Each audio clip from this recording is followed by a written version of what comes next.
No meio da reunião financeira da igreja, o zelador Eduardo levantou a mão tremendo e disse: Pastor, meu salário não caiu de novo. Minha filha está doente e eu não tenho nem dinheiro para remédio. O pastor desviou o olhar, respirou fundo e respondeu com frieza: A gente vai resolver isso em breve, Eduardo. Tenha fé.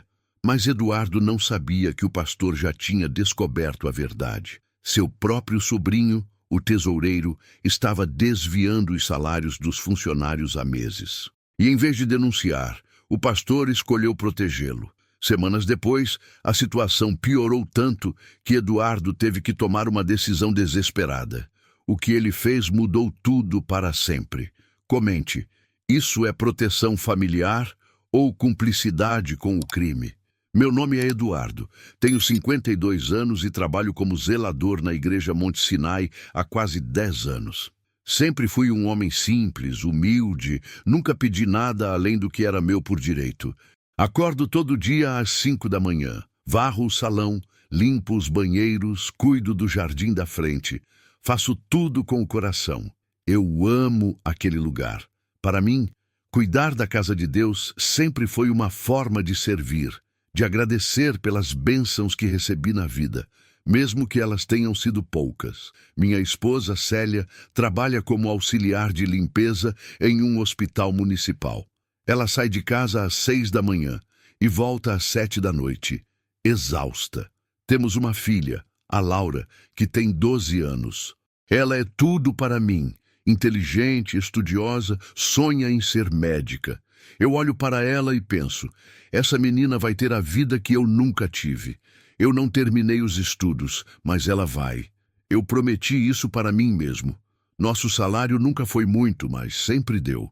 Pagávamos o aluguel, as contas, comprava o básico, não sobrava nada, mas também não faltava. Eu sempre recebi certinho, todo dia 10 do mês. Abria o aplicativo do banco, via o dinheiro lá e respirava aliviado. Mas em março deste ano algo mudou. Dia 10 chegou e nada. Fui até o caixa eletrônico, passei o cartão, nada. Pensei, deve ser atraso do banco. Esperei mais um dia. Nada. 2 dias. Nada. No terceiro dia fui até a secretaria da igreja. Bati na porta do escritório onde ficava o tesoureiro, o Fábio. Ele era sobrinho do pastor, um rapaz de uns 30 anos, sempre muito sério, vestido de terno, com aquele ar de quem era importante demais para conversar com gente como eu. Quando entrei, ele nem levantou os olhos do computador. Oi, Fábio, desculpa incomodar, mas meu salário não caiu ainda. Já é dia 13. Tem algum problema? Ele continuou digitando, como se eu não estivesse ali. Fábio? Ah, Eduardo, deve ser algum erro no sistema. Vou verificar e te aviso. Mas quando? Eu preciso pagar o aluguel amanhã. Eu disse que vou verificar. Saí dali com um aperto no peito. Não era normal. Em 10 anos, nunca tinha acontecido isso. Voltei para casa sem saber o que dizer para Célia. Quando cheguei, ela estava na cozinha preparando o jantar. Olhou para mim e percebeu na hora. Não caiu, né? Balancei a cabeça. Ela suspirou fundo, mas não disse nada. Só virou para o fogão e continuou mexendo a panela. Eu sabia que ela estava calculando mentalmente o que íamos fazer. Tínhamos 80 reais na conta. O aluguel era 650. Ela encostou a mão na testa e fechou os olhos. A gente vai dar um jeito, Eduardo. Deus vai prover. Mas eu não estava tão confiante. Passaram-se mais 3 dias, nada. Voltei até o Fábio. Dessa vez, ele nem estava na sala. A secretária, Dona Miriam, disse que ele tinha saído mais cedo. Pedi para ela avisar que eu precisava falar com ele. Ela anotou num post-it e colou na mesa dele. Eu olhei para aquele papelzinho amarelo e senti uma raiva surda subindo do peito. Será que meu problema cabia num post-it? No dia seguinte, quando cheguei para trabalhar, o pastor Renato me chamou no corredor. Eduardo, preciso falar com você. Meu coração disparou. Pensei, graças a Deus ele vai resolver isso. Entramos na sala dele. Era um lugar amplo, com uma mesa grande de madeira, estante cheia de livros, ar-condicionado ligado.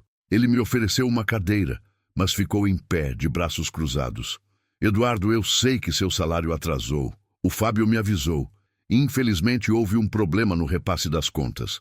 Mas pode ficar tranquilo. A gente vai regularizar isso em breve. Pastor, o senhor entende que eu preciso desse dinheiro agora, né?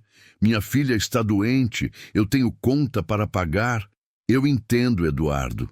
E eu peço que você tenha paciência. Às vezes Deus nos testa, sabe? Fiquei em silêncio. Aquilo soou estranho. Deus estava me testando. Ou a igreja estava me enrolando. Até quando, pastor? Não sei ao certo, mas vai ser resolvido. Saí daquela sala com um peso enorme nas costas. Voltei para casa pensando em como ia explicar para Laura que não tinha dinheiro para comprar o remédio dela. Ela estava com uma infecção de garganta que não passava. Precisava de antibiótico. O médico tinha receitado, mas o remédio custava 45 reais. Eu não tinha. Naquela noite, Célia vendeu a aliança dela. Não falou nada, só saiu e voltou com o dinheiro. Comprou o remédio e ainda sobrou um pouco para o pão. Quando percebi que a aliança não estava mais no dedo dela, senti vontade de chorar. Mas não chorei. Não na frente dela. A situação foi piorando. Meu salário não caía e eu comecei a perceber que não era só comigo. A Joana, que trabalhava na cozinha da igreja, também estava sem receber. O seu Antônio, que cuidava da manutenção elétrica, também. Nós três éramos os únicos funcionários formais da igreja e nenhum de nós tinha recebido. Um dia, depois do culto, pedi para falar com o pastor de novo. Dessa vez, ele parecia irritado. Eduardo, já te falei que está sendo resolvido. Pastor, faz mais de um mês. Eu não aguento mais. Minha família está passando necessidade. Eu entendo sua angústia, mas você precisa confiar. A obra de Deus é maior que qualquer dificuldade financeira. Pastor, com todo respeito, a obra de Deus não vai alimentar minha filha. Ele me olhou com frieza. Foi a primeira vez que senti medo dele. Eduardo, eu sugiro que você tenha cuidado com o que fala. Questionar a liderança é questionar a autoridade que Deus colocou aqui. Senti meu sangue gelar. Saí dali sem dizer mais nada. 2 dias depois, descobri a verdade. Estava limpando o corredor que dava para a sala da administração quando ouvi vozes. Reconheci a voz do pastor Renato e do Fábio. Eles estavam discutindo. Parei o que estava fazendo e me aproximei da porta entreaberta só para ouvir melhor. Não era minha intenção espionar, mas algo dentro de mim disse: escuta, Fábio, você prometeu que ia devolver esse dinheiro. Já faz 3 meses. Tio, eu sei, mas eu tive que usar para pagar minhas dívidas. Eu estava desesperado. Você roubou o salário dos funcionários, Fábio. Isso é crime. Eu não roubei, eu só peguei emprestado. Eu vou devolver. Quando? Eu não sei, mas eu vou. Só precisa me dar um tempo. Silêncio. Tio, por favor, se você me denunciar, eu vou preso. Minha vida acaba. Outro silêncio, mais longo. Está bem, mas você vai me prometer que vai achar um jeito de devolver. Eu prometo. Senti minhas pernas tremerem. Encostei na parede para não cair. Tudo fazia sentido agora. O Fábio tinha desviado nosso dinheiro e o pastor sabia e estava protegendo ele. Voltei para casa naquele dia como um zumbi. Não conseguia processar o que tinha ouvido. O homem em quem eu confiava, o homem que pregava sobre honestidade, justiça e amor ao próximo, estava acobertando um ladrão. E esse ladrão estava deixando minha família passar fome. Quando cheguei em casa, Célia estava chorando na cozinha. Laura estava ao lado dela, segurando a mão dela. O que aconteceu? A dona do apartamento veio aqui hoje. Disse que se a gente não pagar até sexta-feira, ela vai nos despejar. Senti algo quebrar dentro de mim. Olhei para Laura. Ela me olhou de volta com aqueles olhos grandes, assustados, e naquele momento tomei uma decisão. Eu ia fazer alguma coisa. Naquela noite, não consegui dormir. Fiquei olhando para o teto, ouvindo a respiração de Célia ao meu lado. Ela estava exausta, mas eu sabia que ela também não estava dormindo de verdade. A gente fazia isso às vezes. Fingia que estava dormindo para não preocupar o outro.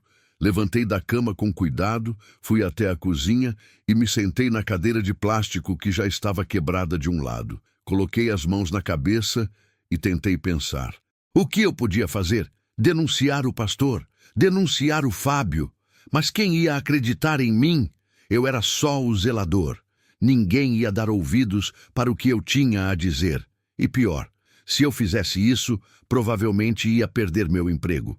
E aí, como é que eu ia sustentar minha família, mas ao mesmo tempo, como é que eu ia continuar trabalhando naquele lugar, sabendo que o homem que deveria me proteger estava me traindo? Como é que eu ia varrer aquele chão, limpar aqueles bancos, cuidar daquela casa de Deus, sabendo que Deus estava sendo desonrado ali? No dia seguinte, quando cheguei na igreja, tentei agir normal. Peguei a vassoura, comecei a varrer o estacionamento, mas cada movimento parecia pesado. Eu olhava para aquele prédio grande, bonito, com as paredes pintadas, o jardim bem cuidado, e pensava: quanto dinheiro passa por aqui? Quanto dinheiro entra todo domingo nos dízimos e ofertas? E onde é que vai esse dinheiro, se não é para pagar quem trabalha? A Joana veio falar comigo na hora do intervalo. Ela estava com os olhos vermelhos, parecia que tinha chorado. Eduardo, você recebeu? Não. E você? Ela balançou a cabeça. Eu não aguento mais. Meu filho precisa de remédio controlado. Eu não tenho dinheiro nem para comprar arroz. Ontem eu comi só pão com café. Meu marido está desempregado. Eu sou a única que trabalha. E o pastor continua me enrolando. Joana, eu descobri uma coisa. Ela me olhou assustada. O quê? Contei para ela o que tinha ouvido. A conversa entre o pastor e o Fábio. Ela ficou pálida, colocou a mão na boca. Não acredito. Eu também não queria acreditar, mas foi isso que eu ouvi. E o que a gente vai fazer? Eu não sei. Ficamos ali, os dois em silêncio. 2 funcionários pobres, humilhados, roubados, sem saber o que fazer. No domingo seguinte, o pastor Renato subiu no púlpito e pregou sobre honestidade. Ele abriu a Bíblia e leu um versículo sobre não roubar, sobre ser íntegro, sobre andar na luz. Ele falava com aquela voz firme, cheia de convicção, e as pessoas balançavam a cabeça, aplaudiam, diziam amém. Eu estava no fundo da igreja, encostado na parede. Senti uma revolta tão grande subindo dentro de mim que tive que sair. Fui para o banheiro, tranquei a porta e respirei fundo. Olhei para o espelho. Meu rosto estava cansado, envelhecido. Eu parecia ter 10 anos a mais. Deus, o que eu faço? Falei baixo, olhando para cima. Me dá uma resposta, por favor. Não veio nenhuma resposta. Só o silêncio. Voltei para casa e encontrei Laura sentada na sala, fazendo lição de casa. Ela me olhou e sorriu. Oi, pai. Tudo bem? Tudo, filha. Pai, a professora disse que semana que vem a gente precisa levar dinheiro para uma excursão. É 30 reais. A gente vai visitar um museu. Senti meu coração apertar. Tá bom, filha. A gente resolve. Ela sorriu e voltou para o caderno. Eu fui para o quarto, deitei na cama e cobri o rosto com as mãos. 30 reais. Eu não tinha 30 reais. Eu não tinha nada. Célia entrou no quarto e se sentou na beirada da cama. Eduardo, a gente precisa conversar. Sobre o quê? Sobre a situação. A gente não pode continuar assim. Eu sei. Então o que você vai fazer? Eu não sei, Célia. Eu realmente não sei. Ela ficou em silêncio por um tempo.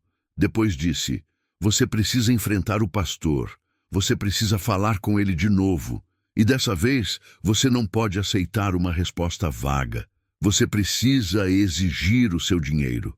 E se ele me mandar embora? E se ele mandar? A gente já está passando fome mesmo. Pelo menos você vai sair dali com a sua dignidade. Ela tinha razão.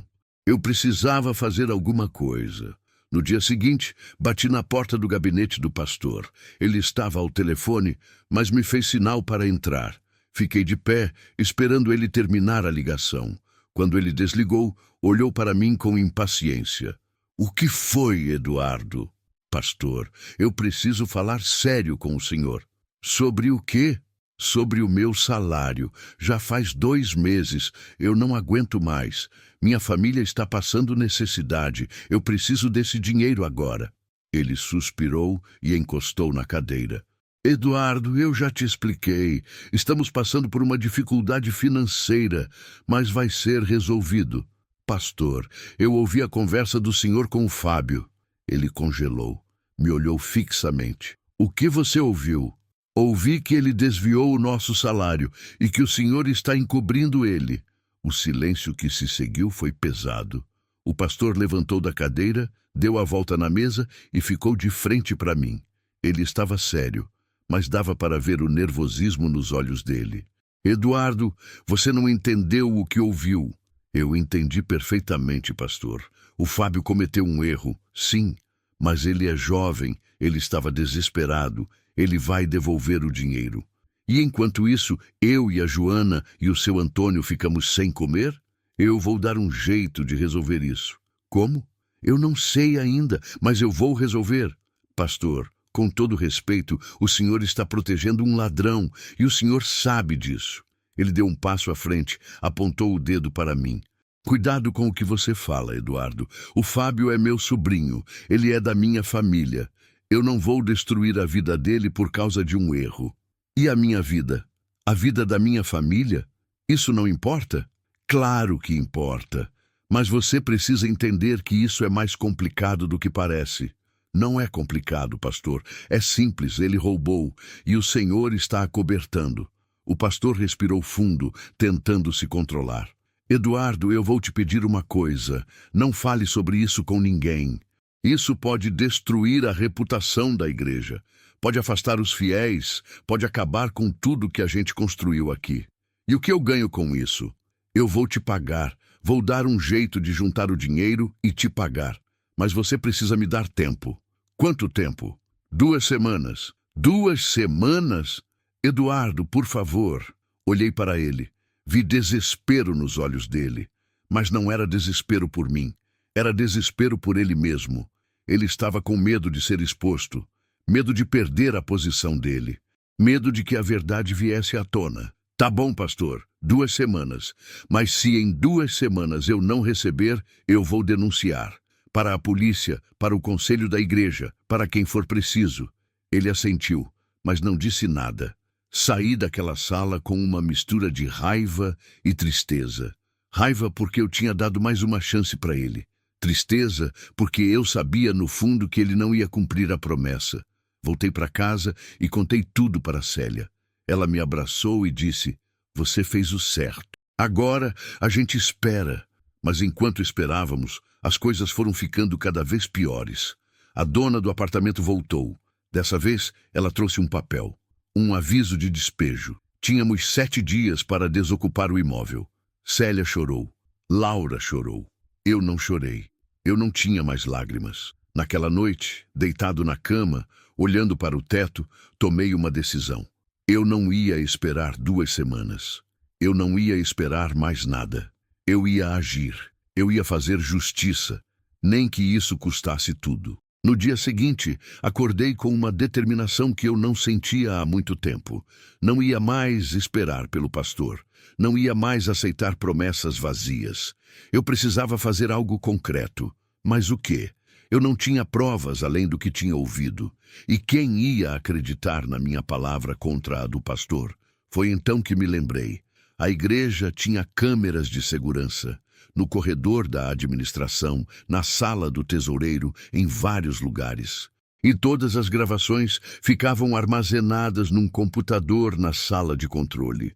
Eu sabia disso porque uma vez, quando furtaram um equipamento de som da igreja, o pastor tinha pedido para eu ajudar a verificar as imagens.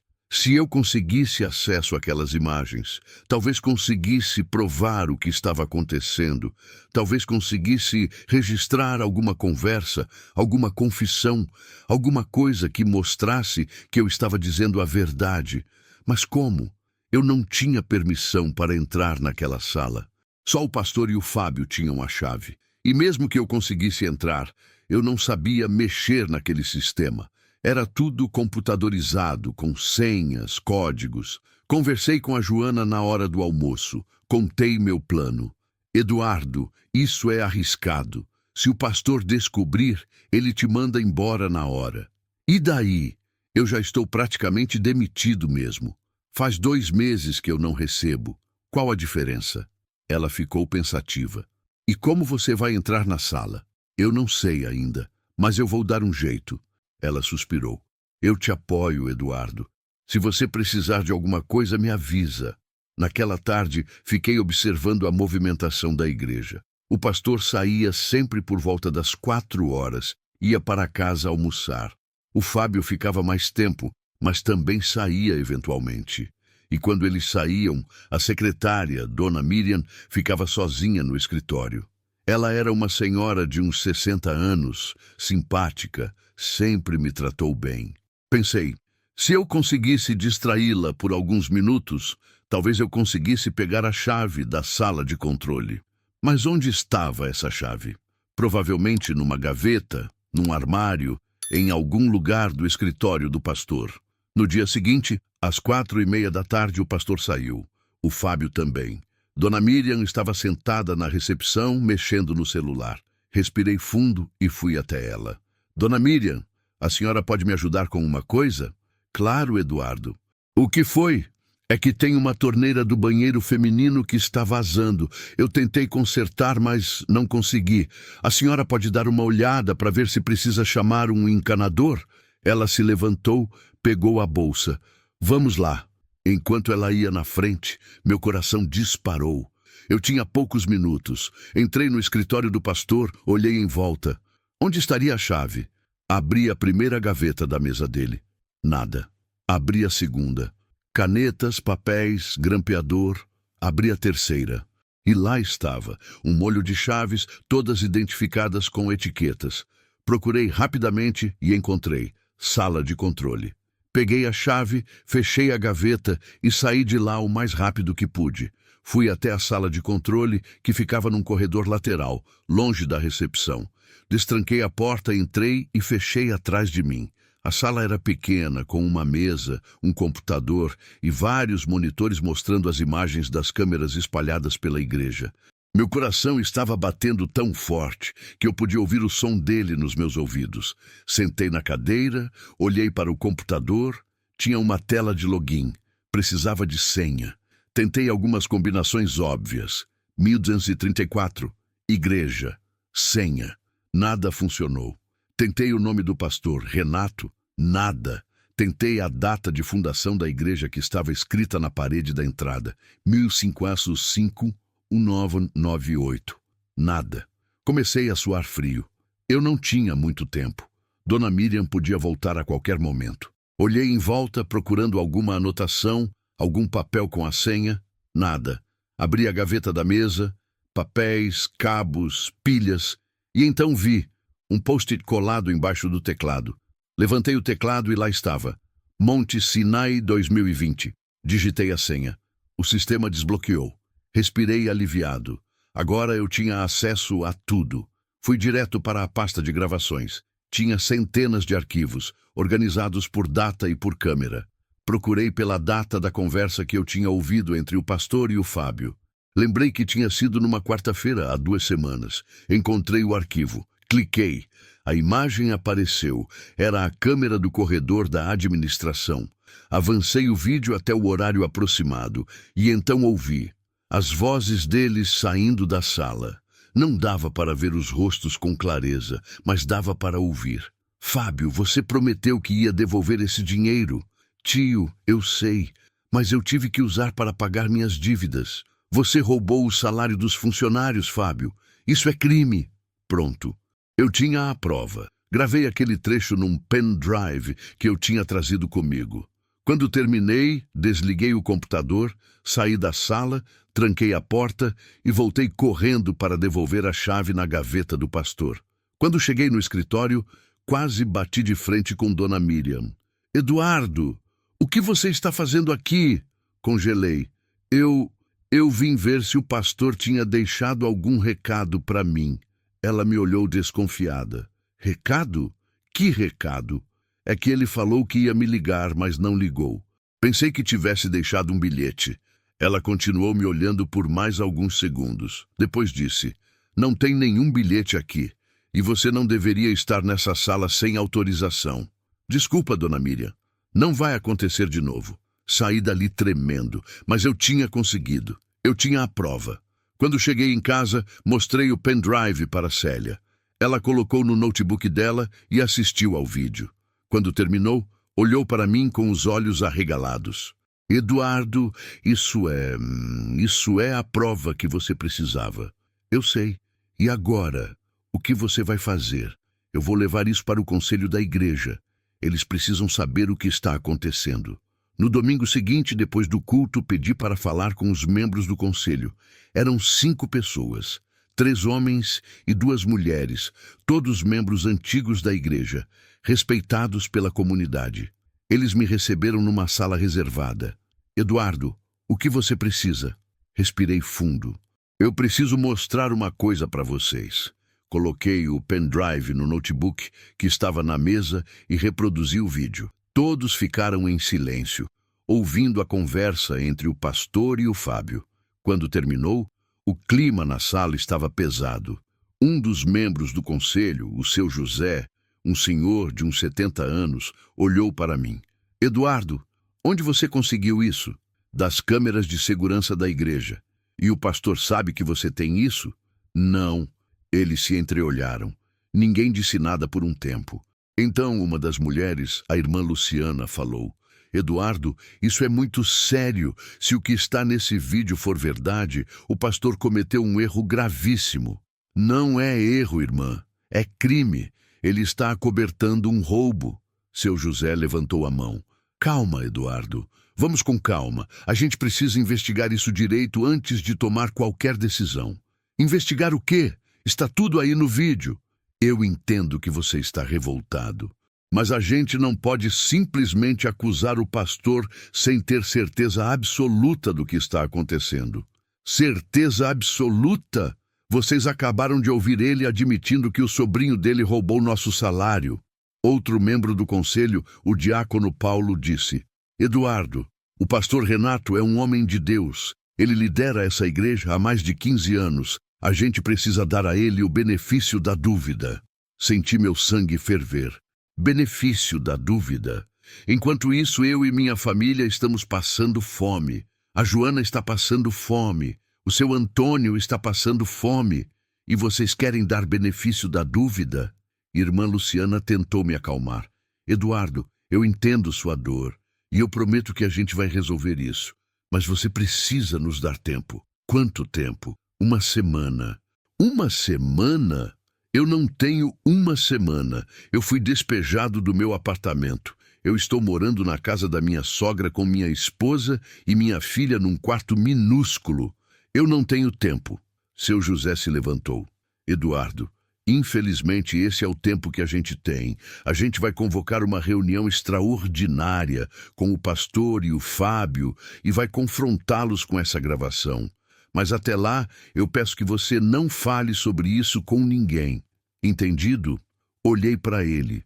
Olhei para todos eles. E percebi algo que me deixou com raiva e tristeza ao mesmo tempo. Eles não iam fazer nada. Eles iam proteger o pastor, porque ele era importante, porque ele era o líder, e eu era só o zelador. Entendido. Saí daquela sala derrotado. Voltei para casa e contei tudo para Célia. Ela me abraçou e chorou comigo. Passaram-se 3 dias. A reunião extraordinária que o conselho tinha prometido aconteceu, mas eu não fui convidado. Nem a Joana, nem o seu Antônio. Eles conversaram com o pastor e o Fábio a portas fechadas. E no dia seguinte, seu José me chamou para conversar. "Eduardo, a gente conversou com o pastor Renato e com o Fábio. O Fábio reconheceu o erro. Ele disse que estava passando por dificuldades financeiras e que cometeu um deslize, mas ele prometeu que vai devolver todo o dinheiro." "Quando?" "Em até 3 meses." 3 meses?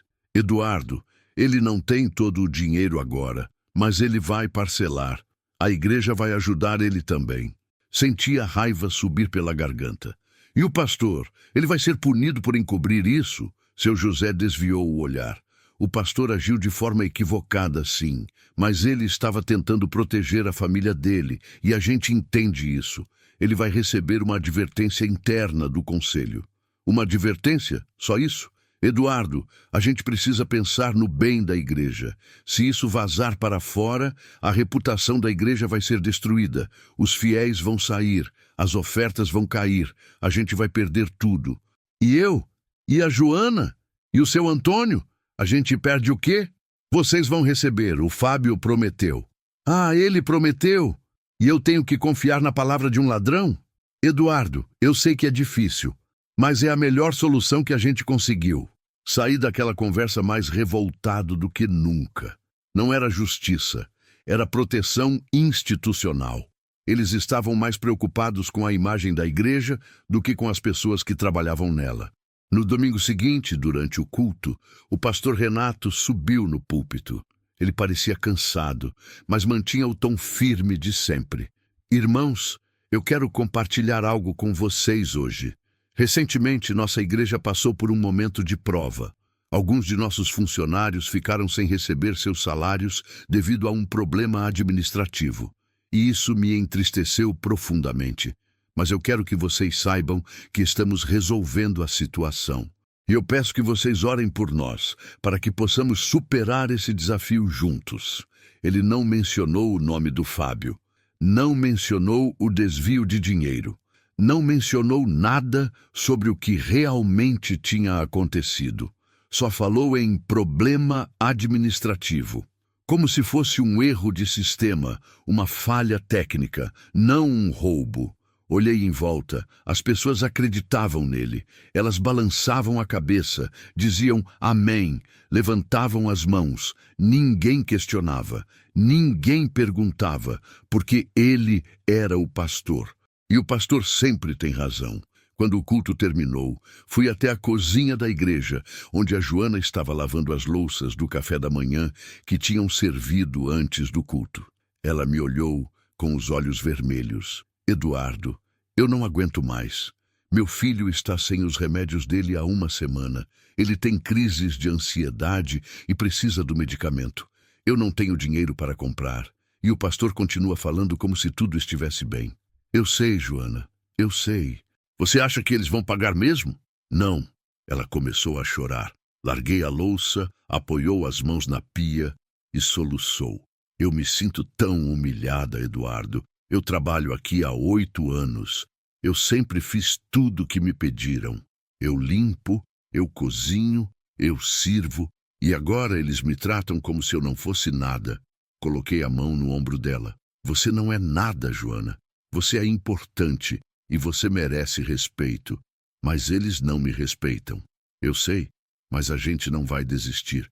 Naquela mesma tarde, voltei para casa e tomei uma decisão. Se o conselho da igreja não ia fazer nada, eu ia procurar outra forma de conseguir justiça. Eu ia à polícia. Na segunda-feira de manhã, fui até a delegacia mais próxima da minha casa. Expliquei a situação para o delegado de plantão, mostrei a gravação que eu tinha no pendrive. Ele ouviu tudo com atenção. Senhor Eduardo, isso é um caso claro de apropriação indébita. O tesoureiro desviou dinheiro que pertencia aos funcionários. E o pastor, ao encobrir, se torna cúmplice. Mas eu preciso lhe informar que isso é uma ação trabalhista também. O senhor vai precisar mover um processo contra a igreja. Mas o senhor pode investigar? Posso. Mas a investigação pode levar meses. E o senhor vai precisar de um advogado para garantir que os seus direitos sejam respeitados. Eu não tenho dinheiro para advogado. Então procure a Defensoria Pública. Eles vão te ajudar. Saí da delegacia com um protocolo de boletim de ocorrência. Não era muito, mas era alguma coisa. 2 dias depois, recebi uma ligação. Era Dona Miriam, a secretária da igreja. Eduardo, o pastor quer falar com você. Pode vir aqui agora? Fui. Quando entrei no gabinete dele, ele estava sentado atrás da mesa, com uma expressão dura no rosto. O Fábio estava ao lado dele, de braços cruzados. Eduardo, eu soube que você foi à polícia. Não respondi. Você acha que isso foi correto? Eu acho que buscar justiça é sempre correto. O pastor bateu a mão na mesa. Justiça? Você está destruindo essa igreja, Eduardo. Você sabe o que vai acontecer se a polícia vier aqui fazer uma investigação? Vai sair na imprensa? Vai virar escândalo. As pessoas vão perder a fé. As pessoas deveriam perder a fé em quem rouba delas. O Fábio deu um passo à frente. Eu já disse que vou devolver o dinheiro. Quando? Daqui a 3 meses? Daqui a 1 ano? Nunca. O pastor levantou da cadeira. Eduardo, eu vou te fazer uma proposta. Retire a queixa da polícia e eu vou te pagar pessoalmente. Agora, todos os 2 meses de salário que você não recebeu, em dinheiro. Olhei para ele. Vi desespero nos olhos dele. Ele estava com medo, medo de ser exposto, medo de perder tudo. E a Joana? E o seu Antônio? Eles também. Eu pago os 3. E o Fábio? Ele vai ser punido? O pastor hesitou. Ele vai ser afastado do cargo de tesoureiro. Só isso? Sim. Fiquei em silêncio, pensando. Parte de mim queria aceitar. Eu precisava daquele dinheiro desesperadamente. Mas outra parte de mim sabia que se eu aceitasse, eu estaria vendendo minha dignidade. Eu estaria concordando que o que eles fizeram estava certo, que poderosos podem fazer o que quiserem, contanto que paguem depois. Não! O pastor arregalou os olhos. Como assim não? Eu não vou retirar a queixa. E eu não vou aceitar seu dinheiro. Porque isso não é sobre dinheiro, é sobre justiça. E vocês precisam responder pelo que fizeram. O pastor ficou vermelho de raiva. Eduardo, você está cometendo um erro muito grande. Pode ser, mas pelo menos eu vou dormir em paz. Saí daquela sala com o coração disparado. Sabia que tinha acabado de assinar minha sentença.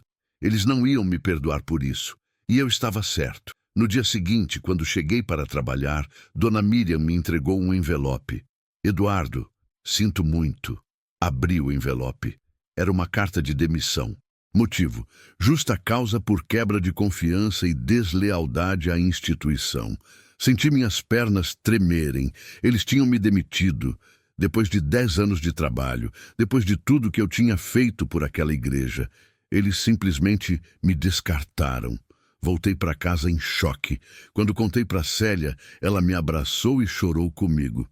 Eduardo, o que a gente vai fazer agora? Eu não sei, amor, mas a gente vai dar um jeito.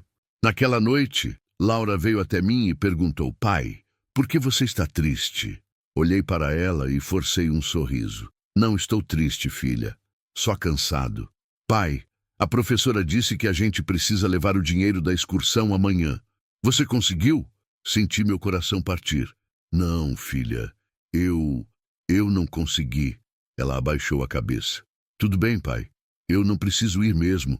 E saiu do quarto. Fiquei ali, sozinho, com a sensação de que tinha falhado. Falhado como pai. Falhado como provedor. Falhado como homem. Mas então lembrei de algo. Eu ainda tinha a gravação. Eu ainda tinha a prova. E eu não ia deixar que eles saíssem impunes. Nem que isso custasse tudo.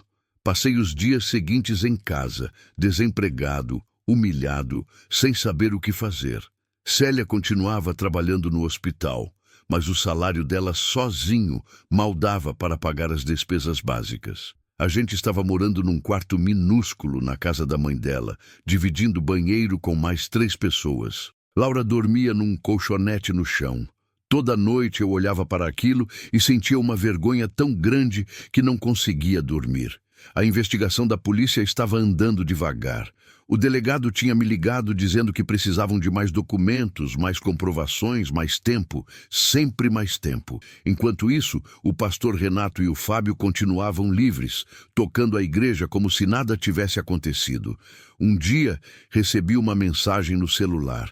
Era de um número desconhecido. Eduardo, sou jornalista do portal Verdade Hoje. Soube da sua denúncia contra a Igreja Monte Sinai. Gostaria de conversar com você. Podemos marcar? Olhei para aquela mensagem e senti algo que não sentia há semanas. Esperança. Se a polícia não estava fazendo nada, talvez a imprensa pudesse. Talvez a exposição pública forçasse as autoridades a agirem. Respondi que sim. Marcamos para o dia seguinte, num café próximo da minha casa. Quando cheguei lá, encontrei uma mulher de uns 30 anos, cabelos pretos curtos, óculos, com um notebook na frente dela. Ela se apresentou como Fernanda. Eduardo, obrigada por aceitar conversar comigo. Eu sei que deve ser difícil para você falar sobre isso. Mas eu quero que as pessoas saibam o que aconteceu. Pode me contar tudo desde o início? Contei. Tudo. Desde o dia em que meu salário não caiu, passando pela descoberta da conversa entre o pastor e o Fábio, até a demissão por justa causa. Ela anotava tudo, gravava no celular, fazia perguntas. Quando terminei, ela ficou em silêncio por alguns segundos. Eduardo, isso é gravíssimo. E você tem provas? Tenho. A gravação da conversa deles. Você pode me enviar? Peguei meu celular e enviei o arquivo para ela. Ela colocou o fone de ouvido e ouviu. Quando terminou, olhou para mim com uma expressão séria. Isso vai render uma matéria grande. Você está preparado para o que pode vir? O que você quer dizer? Quando essa matéria sair, vai ter repercussão. A igreja vai tentar se defender. Eles vão atacar você. Vão dizer que você está mentindo, que você foi demitido por outros motivos, que você está com raiva. Você precisa estar preparado para isso. Eu estou. Tem certeza? Tenho, porque eu estou falando a verdade. E a verdade sempre vence. Ela sorriu. Espero que sim, Eduardo. Espero que sim.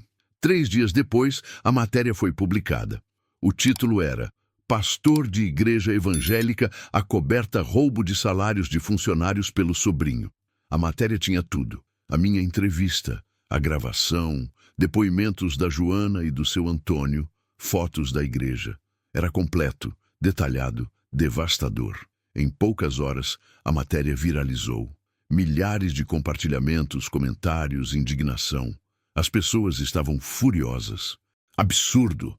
Cadeia para eles, igreja corrupta, justiça. Meu celular não parava de tocar. Jornalistas querendo entrevista, pessoas me apoiando, amigos que há anos não falavam comigo mandando mensagens. E também mensagens de ódio. Muitas. Pessoas me chamando de traidor, de mentiroso, de inimigo de Deus. No dia seguinte, a igreja publicou uma nota oficial nas redes sociais. Dizia que a acusação era falsa, que eu tinha sido demitido por incompetência e deslealdade, que estava inventando mentiras para difamar a instituição. Dizia que iam processar o portal de notícias e a mim por calúnia e difamação. Mas a verdade já estava exposta. E as pessoas sabiam. No domingo seguinte, quando o pastor Renato subiu no púlpito, a igreja estava lotada. Mas não era uma lotação normal. Tinha gente da imprensa, gente curiosa, gente que queria ver o que ele ia dizer. Ele tentou começar o culto como sempre, mas foi interrompido. Um homem da congregação levantou e gritou: Pastor, é verdade o que estão falando? O Senhor acobertou o roubo do Fábio? O pastor ficou pálido. Irmão, isso é uma mentira, uma armação contra esta igreja. Mas tem gravação, a gente ouviu. A gravação foi tirada de contexto. Eu não acobertei nada. Eu estava tentando resolver a situação da melhor forma possível. Resolvendo, os funcionários ficaram meses sem salário. Como isso é resolver? Outros membros começaram a se levantar também. Perguntas, gritos, confusão. O culto virou um caos. O pastor tentou acalmar a situação, mas não conseguiu. As pessoas estavam revoltadas. Algumas saíram. Outras ficaram, mas visivelmente indignadas. No final, ele não conseguiu pregar. Simplesmente desceu do púlpito e saiu. Nos dias seguintes, a situação foi piorando para eles. A polícia intensificou a investigação. O Ministério Público abriu um inquérito. A igreja começou a perder membros. Famílias inteiras saindo, pedindo transferência para outras congregações. As ofertas caíram drasticamente. O pastor tentou fazer um culto de esclarecimento, mas poucos compareceram. Eu recebi uma ligação da Defensoria Pública. Eles tinham aceitado meu caso e iam me representar tanto na ação trabalhista quanto na ação criminal contra o pastor e o Fábio. Pela primeira vez em meses, senti que a justiça estava do meu lado. Uma semana depois, o pastor Renato pediu licença da liderança da igreja. Disse que estava passando por um momento difícil e que precisava se afastar temporariamente. O Fábio foi formalmente demitido e teve que devolver todo o dinheiro que tinha desviado. A igreja contratou um novo tesoureiro e fez uma auditoria completa nas contas. E eu finalmente recebi todos os meses de salário atrasados, mais a indenização pela demissão indevida. Não era uma fortuna, mas era o suficiente para a gente recomeçar. Alugamos um apartamento pequeno, mas nosso. Laura voltou a ter o quarto dela. Célia vendeu menos horas no hospital. E eu comecei a procurar emprego. Mas o que me marcou mesmo não foi o dinheiro. Foi o dia em que o pastor Renato me ligou. Eduardo, eu preciso falar com você. Sobre o quê? Eu quero me desculpar. Fiquei em silêncio. Eu errei. Eu sei que errei. Eu deveria ter te protegido. Deveria ter feito a coisa certa desde o início. Mas eu deixei o medo e o orgulho falarem mais alto. E por isso, você e sua família sofreram. Me desculpa. A voz dele estava trêmula. Parecia sincera. Mas eu ainda sentia a raiva, a mágoa, a dor de tudo que tinha passado. Pastor, eu aceito seu pedido de desculpas, mas isso não apaga o que aconteceu. O Senhor destruiu minha vida, destruiu a vida da minha família, e tudo por causa de um sobrinho ladrão que o Senhor quis proteger. O Senhor escolheu o sangue em vez da justiça, e isso eu não vou esquecer tão fácil. Eu entendo. Espero que sim. Desliguei o telefone. Alguns dias depois daquele telefonema, aconteceu algo que eu não esperava. A Joana me ligou, nervosa. Eduardo, você precisa ver o que está acontecendo na igreja. O que foi? Os membros estão se reunindo. Eles estão pedindo a saída definitiva do pastor. Hoje vai ter uma assembleia extraordinária. Todo mundo vai estar lá. Você precisa ir. Eu não faço mais parte daquela igreja, Joana. Mas você começou isso. Você expôs a verdade. Você precisa estar lá para ver o final. Pensei por alguns segundos. Ela tinha razão. Eu tinha começado aquilo, e eu precisava ver como ia terminar. Naquela noite, fui até a igreja. Quando cheguei, o estacionamento estava cheio. Tinha gente que eu não via há anos. Membros antigos, novos, curiosos, até alguns jornalistas do lado de fora. Entrei e me sentei no fundo, tentando passar despercebido. Mas logo algumas pessoas me reconheceram. Alguns desviaram o olhar, outros vieram apertar minha mão e me agradecer. Obrigado por ter tido coragem, Eduardo. Você fez a coisa certa. A gente precisava saber a verdade. Senti um misto de alívio e tristeza. Alívio, porque finalmente as pessoas estavam do meu lado. Tristeza, porque tinha levado tanto tempo para que isso acontecesse. A assembleia começou. O pastor Renato entrou pela porta lateral, acompanhado de 2 membros do conselho. Ele estava diferente, mais magro, com olheiras profundas, ombros caídos. Parecia ter envelhecido 10 anos em poucas semanas. Ele subiu no púlpito, mas não era mais o mesmo homem confiante e autoritário de antes. Estava quebrado. Irmãos, eu sei que vocês estão aqui hoje porque querem respostas, e eu vim dar essas respostas. A igreja ficou em silêncio. Eu cometi um erro gravíssimo. Quando descobri que meu sobrinho, o Fábio, tinha desviado o salário dos funcionários, eu deveria ter agido imediatamente. Deveria ter denunciado, corrigido, punido. Mas eu não fiz isso. Eu tentei proteger ele, porque ele é da minha família. Porque eu achei que conseguiria resolver de outra forma. E com isso, eu falhei com vocês, falhei com os funcionários, falhei com Deus. Algumas pessoas começaram a chorar, outras balançavam a cabeça incrédulas. Eu sei que um pedido de desculpas não vai apagar o que aconteceu. Não vai devolver o tempo que o Eduardo, a Joana e o seu Antônio perderam. Não vai apagar a dor, a humilhação, o sofrimento que eles passaram. Mas eu preciso pedir desculpas, publicamente, diante de todos vocês. Ele parou, engoliu em seco e continuou. Por isso, eu venho aqui hoje anunciar que estou renunciando ao cargo de pastor titular desta igreja. Eu não mereço mais liderar vocês. Eu quebrei a confiança que vocês depositaram em mim. E isso é imperdoável. Um murmúrio tomou conta da igreja. Algumas pessoas aplaudiram. Outras ficaram em silêncio, processando o que tinha acabado de ouvir. O pastor desceu do púlpito. Quando passou por mim, nossos olhares se cruzaram. Vi vergonha nos olhos dele e talvez um pouco de arrependimento genuíno. Mas eu não senti pena. Senti apenas que a justiça finalmente tinha sido feita. Depois que ele saiu, o presidente do conselho assumiu o púlpito e anunciou que uma nova liderança seria eleita nos próximos meses, que uma auditoria completa seria feita nas finanças da igreja e que medidas seriam tomadas para garantir que algo assim nunca mais acontecesse. No final da assembleia, a Joana veio até mim. Ela estava chorando, mas eram lágrimas de alívio. A gente conseguiu, Eduardo. A gente conseguiu. A gente conseguiu. Saímos juntos daquela igreja. Eu olhei para trás uma última vez. Aquele lugar que eu tinha amado tanto, que eu tinha servido por tantos anos, agora parecia diferente, menor, mais frágil. Mas ao mesmo tempo, eu sabia que algo importante tinha acontecido ali. A verdade tinha vencido. A justiça tinha sido feita. E talvez, só talvez, aquelas pessoas que ficaram ali dentro agora teriam uma igreja melhor, uma igreja mais honesta, uma igreja que realmente honrava o nome que carregava. Voltei para casa naquela noite pensando em tudo que tinha acontecido. Nos últimos meses de dor, de luta, de desespero, em quantas vezes eu quis desistir, em quantas vezes eu pensei que não valia a pena. Quando cheguei, Célia e Laura estavam na sala, assistindo televisão. Laura correu até mim e me abraçou. Pai, a mãe me contou que o pastor saiu da igreja. É verdade? É verdade, filha. Então quer dizer que a gente ganhou? Olhei para ela e sorri.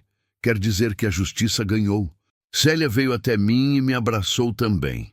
Ficamos ali, os três, abraçados. Uma família que tinha passado pelo fogo, mas que tinha sobrevivido. Juntos. Naquela noite, deitado na cama, eu finalmente consegui dormir em paz. Pela primeira vez em meses, eu não senti aquele peso no peito. Não senti raiva, mágoa, desespero. Eu senti alívio e gratidão. Gratidão por ter tido coragem de lutar.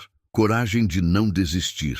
Coragem de acreditar que a verdade, por mais dolorosa que fosse, sempre valeria a pena. Alguns dias depois, recebi outra ligação. Era do Fábio. Eduardo, eu sei que você não quer falar comigo, e eu entendo, mas eu preciso te pedir desculpas. Fiquei em silêncio. Eu estraguei tudo. Eu destruí a minha vida, a vida do meu tio e a sua vida também. Eu fui egoísta, covarde e criminoso, e eu vou carregar isso pelo resto da minha vida. Por que você está me ligando, Fábio?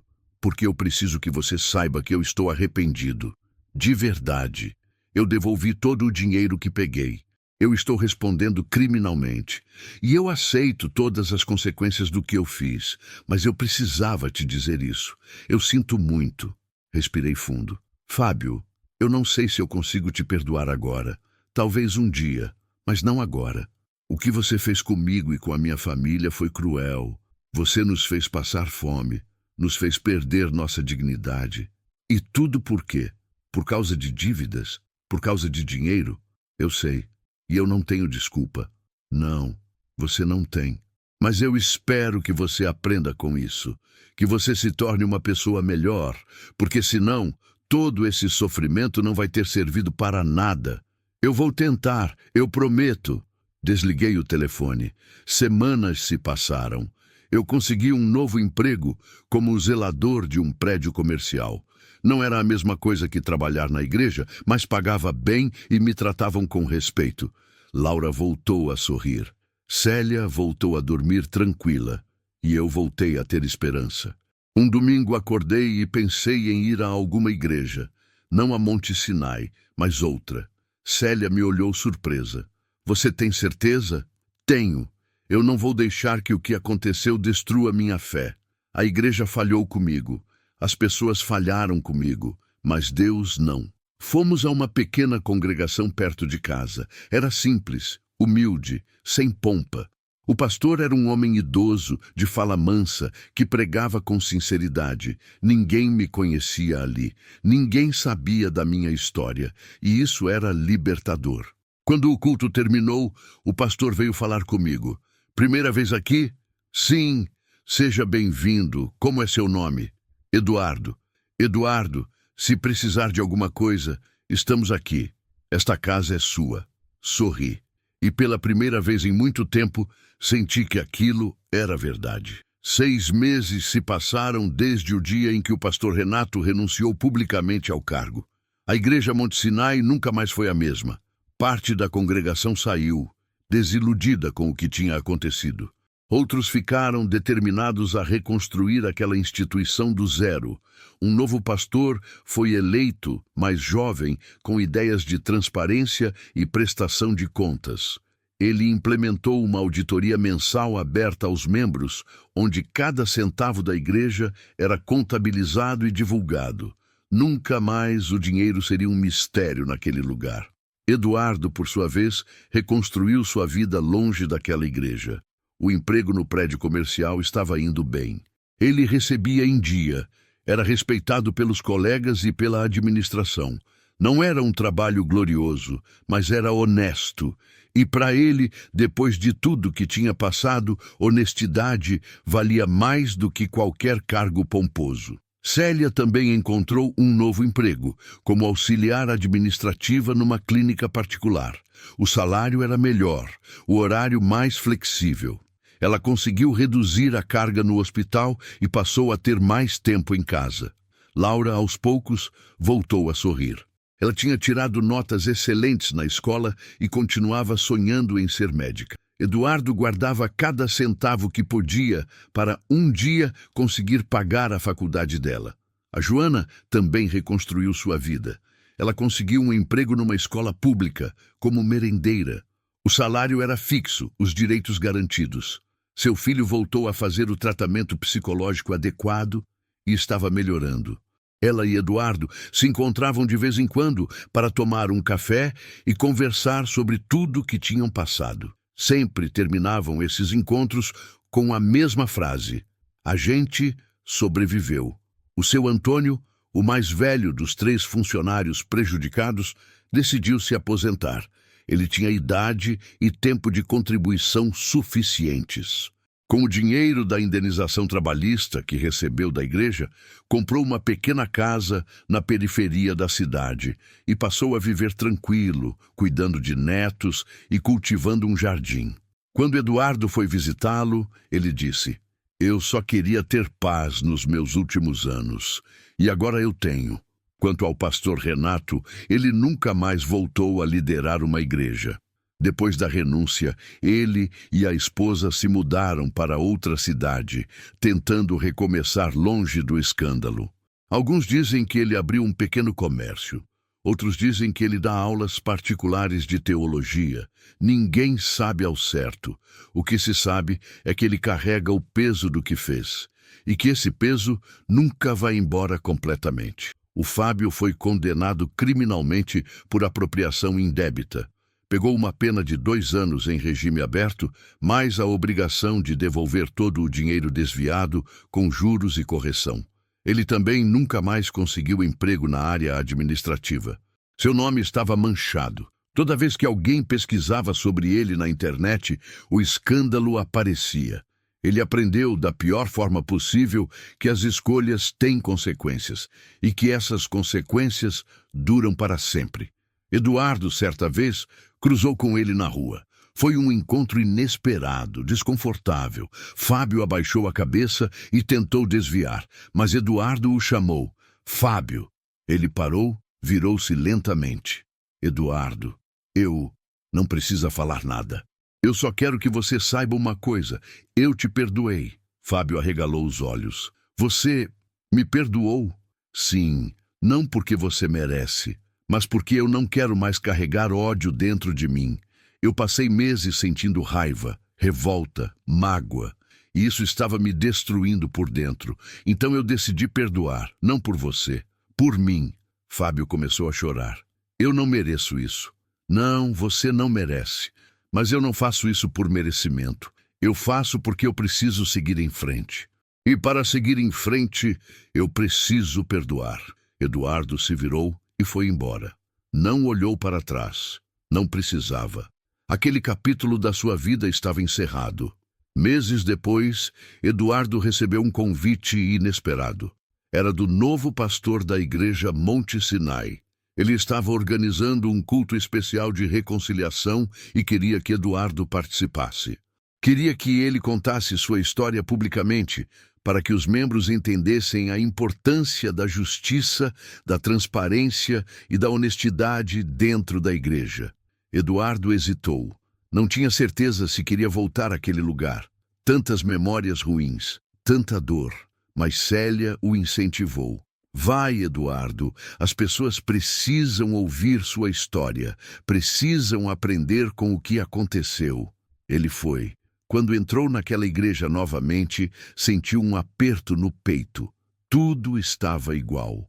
O mesmo púlpito, os mesmos bancos, o mesmo cheiro, mas ao mesmo tempo tudo estava diferente. Havia novos rostos, nova liderança, nova energia. O pastor chamou Eduardo ao púlpito. Ele subiu, olhou para a congregação. Havia cerca de 100 pessoas ali. Algumas ele conhecia, outras não. Respirou fundo e começou a falar. Meu nome é Eduardo, e por 10 anos eu fui o zelador desta igreja. Eu amava esse lugar. Cuidava dele como se fosse minha própria casa. Mas há alguns meses atrás, algo aconteceu que mudou minha vida para sempre. Ele contou tudo, desde o primeiro mês sem salário, passando pela descoberta da conversa entre o pastor e o Fábio, até a luta pela justiça, a demissão, a humilhação, o desespero e, finalmente, a vitória. As pessoas ouviam em silêncio absoluto. Algumas choravam, outras balançavam a cabeça indignadas. Quando terminou, Eduardo disse: Eu não estou aqui para falar mal da igreja. Eu não estou aqui para julgar ninguém. Eu estou aqui para dizer uma coisa. Líderes são humanos, e humanos erram. Mas quando um líder erra e tenta encobrir o erro, ele deixa de ser líder. Ele se torna um problema. E a igreja precisa ter coragem de confrontar esses problemas. Porque se não confrontar, ela se torna cúmplice. As pessoas aplaudiram. Foi um aplauso longo, emocionado. Algumas pessoas se levantaram. Outras vieram abraçá-lo depois, pedindo desculpas por não terem acreditado nele antes. Eduardo aceitou cada abraço, cada pedido de desculpas, cada palavra de apoio. No final daquele culto, ele saiu daquela igreja com um sentimento diferente. Não era mais raiva, não era mais mágoa. Era paz. Paz de quem tinha lutado e vencido. Paz de quem tinha enfrentado a injustiça e não tinha se curvado. Paz de quem sabia que tinha feito a coisa certa, mesmo quando tudo parecia estar contra ele. Naquela noite, quando Eduardo voltou para casa após o culto de reconciliação, Laura estava esperando na porta. Ela tinha crescido um pouco nos últimos meses. Estava mais alta, mais madura. Os olhos dela brilhavam com aquela curiosidade que só criança ainda tem. Pai, você voltou lá? Voltei, filha. E como foi? Eduardo se agachou na frente dela, olhou nos olhos dela. Foi libertador. Sabe quando a gente carrega um peso muito grande por muito tempo e de repente consegue colocar ele no chão? Foi isso. Laura abraçou o pai. Eu sabia que você ia conseguir, pai. Você é o homem mais corajoso que eu conheço. Eduardo sentiu os olhos marejarem. Segurou a filha nos braços e agradeceu em silêncio. Agradeceu por ter tido forças para continuar, por não ter desistido, por ter lutado, mesmo quando tudo parecia perdido. Célia apareceu na sala, limpando as mãos no avental. Ela tinha preparado o jantar. A mesa estava posta. Comida simples, mas farta. Arroz, feijão, frango, salada. Para Eduardo, aquilo era mais do que comida. Era dignidade, era liberdade, era recomeço. Durante o jantar, ele contou tudo o que tinha acontecido no culto. Como tinha sido difícil voltar àquele lugar. Como tinha sido libertador contar sua história. Como as pessoas tinham reagido. Célia ouvia em silêncio, às vezes sorrindo, às vezes com os olhos marejados. Você sabe o que eu mais admiro em você, Eduardo? Ela disse no final. O quê? Você nunca perdeu sua fé. Mesmo quando os homens te decepcionaram, mesmo quando a igreja te traiu, você nunca culpou Deus. Você nunca deixou de acreditar. Eduardo sorriu. É porque eu aprendi a separar as coisas. A igreja é feita de pessoas, e pessoas falham, mas Deus não falha. E enquanto eu tiver isso claro na minha cabeça, eu vou estar bem. Os meses que se seguiram foram de reconstrução. Eduardo e Célia conseguiram economizar um pouco de dinheiro e compraram alguns móveis novos para o apartamento. Nada luxuoso, mas digno. Laura ganhou uma escrivaninha para estudar. Célia trocou o guarda-roupa velho por um novo. Eduardo comprou um sofá de segunda mão, mas confortável. A vida não era perfeita, nunca seria, mas era boa, era honesta, era digna. E para quem tinha passado tanto tempo na incerteza, na humilhação e no desespero, isso era mais do que suficiente. Um ano depois do escândalo, Eduardo recebeu uma mensagem inesperada. Era de um produtor de um programa de televisão. Eles tinham ouvido falar da história dele e queriam fazer uma matéria especial sobre casos de abuso de poder dentro de instituições religiosas. Queriam que ele participasse. Eduardo hesitou. Expor sua história de novo, dessa vez para o país inteiro, era algo que ele não tinha certeza se queria fazer. Mas Célia, mais uma vez, o encorajou. Vai, Eduardo. Quantas pessoas estão passando pelo mesmo que você passou e não têm coragem de denunciar? Quantas estão sendo enganadas, roubadas, humilhadas e ficam caladas porque acham que vão desagradar a Deus? Sua história pode ajudar essas pessoas. Ele foi. A gravação foi feita num estúdio em São Paulo. Eduardo contou tudo mais uma vez. A jornalista fez perguntas difíceis, confrontou pontos sensíveis, mas ele respondeu tudo com honestidade.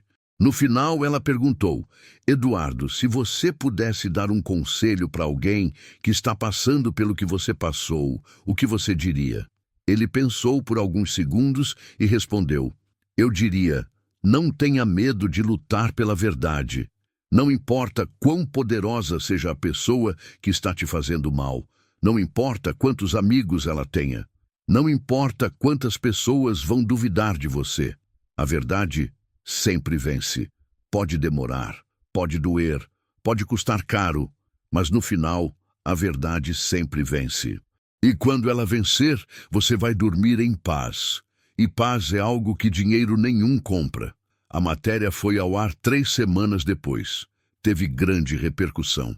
Eduardo recebeu centenas de mensagens de pessoas que tinham passado por situações parecidas. Pessoas que se identificaram com a dor dele. Pessoas que se sentiram encorajadas a denunciar abusos que estavam sofrendo.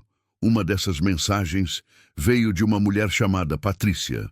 Ela contou que trabalhava como secretária numa igreja havia 5 anos e que nunca tinha recebido registro em carteira.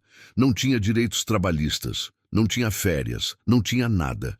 E quando tentou questionar, foi ameaçada de demissão. A história de Eduardo a encorajou a procurar a justiça do trabalho. Meses depois, ela mandou outra mensagem. Tinha ganhado a causa e recebido todos os seus direitos. Eduardo guardou aquela mensagem, guardou todas, porque elas eram a prova de que tudo que ele tinha passado não tinha sido em vão. Ele tinha plantado sementes de justiça, e agora essas sementes estavam germinando. 2 anos depois do escândalo, a Igreja Monte Sinai estava completamente transformada. A nova liderança tinha implementado um sistema de prestação de contas transparente. Todos os funcionários eram registrados, com direitos garantidos. As finanças da igreja eram auditadas mensalmente por uma empresa externa. E qualquer membro podia solicitar acesso aos relatórios financeiros. A congregação tinha diminuído, mas os que ficaram eram pessoas comprometidas com a verdade, com a justiça, com a integridade. A igreja não era mais aquele lugar pomposo e cheio de gente. Era um lugar humilde, mas honesto, e isso valia mais do que qualquer show pirotécnico. Eduardo nunca mais voltou a trabalhar naquela igreja, mas ele visitava de vez em quando. Sentava no fundo, ouvia a pregação, cumprimentava alguns conhecidos e sempre saía de lá com um sentimento de paz. Quanto a Laura, ela continuou crescendo. Passou no vestibular com uma bolsa integral numa universidade federal. Ia realizar o sonho de ser médica. No dia em que ela recebeu a notícia da aprovação, abraçou o pai e disse: "Obrigada, pai, por nunca ter desistido, por ter lutado, por ter me ensinado que a gente nunca deve se curvar diante da injustiça." Eduardo chorou. Chorou de orgulho, chorou de felicidade, chorou de alívio.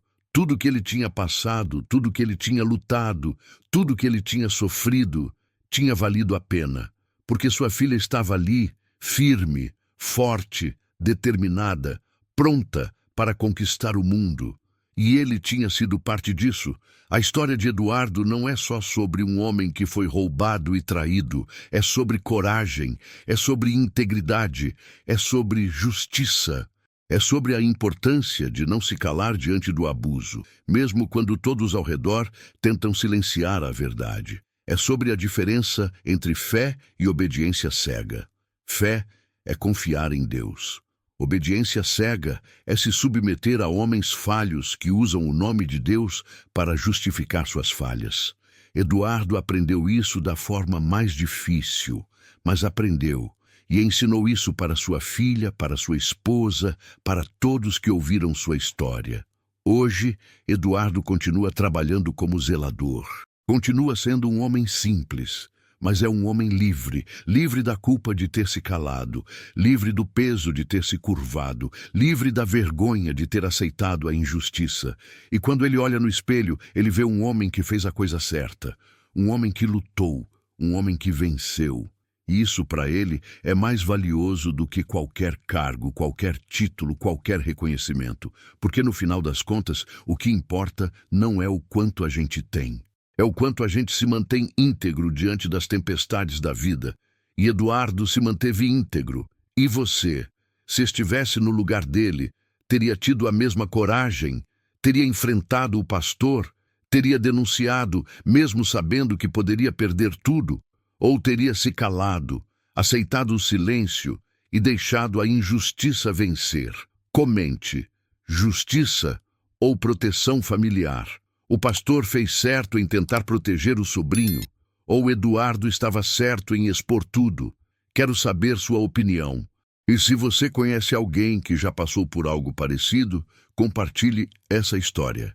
Porque quanto mais pessoas souberem que é possível lutar e vencer, mais pessoas terão coragem de não se calar.